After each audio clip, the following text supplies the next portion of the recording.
جاء في الآثار أن الله عز وجل أرسل ملك الموت على هيئة رجل فقير إلى ملك من ملوك بني إسرائيل،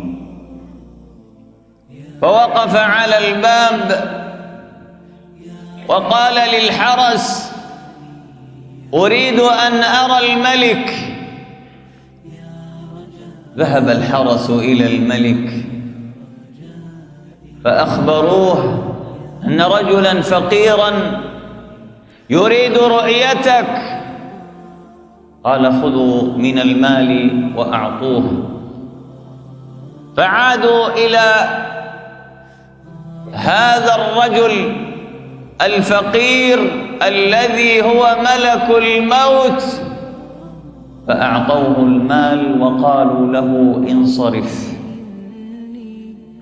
قال: لا أريد مالا، بل أريد الملك، أريد أن أرى الملك، لي عنده حاجة. قالوا: لا يريد رؤيتك. قال: أخبروه أن ملك الموت في الباب. عادوا إلى الملك قالوا: يا مولانا، إن الرجل الفقير الذي هو في الباب ملك الموت، فارتعد خوفا من ذلك. وقال: أذنوا له بالدخول. فدخل عليه وقال: قابضا أم زائرة؟ قابضا أم زائرة؟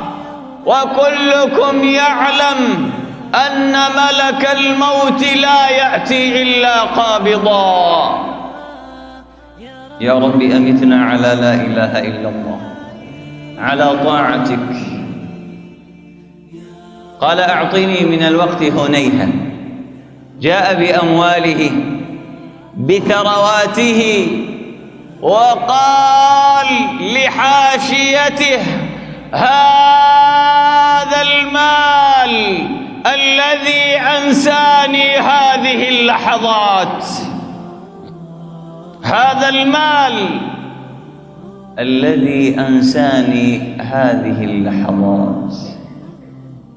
أمة الحبيب محمد، المال والبنون زينة، أين عطاؤك؟ أين زكاتك؟ وكلكم يعلم أن الزكاة ركن من أركان الإسلام، من تخلف عنها دخل في الردة والعياذ بالله سبحانه وتعالى. فويل ثم ويل لمانعها، والفوز والنجاة لمن أدى حقها. إخواني، المال إذا سيطر على القلب بلاء عظيم.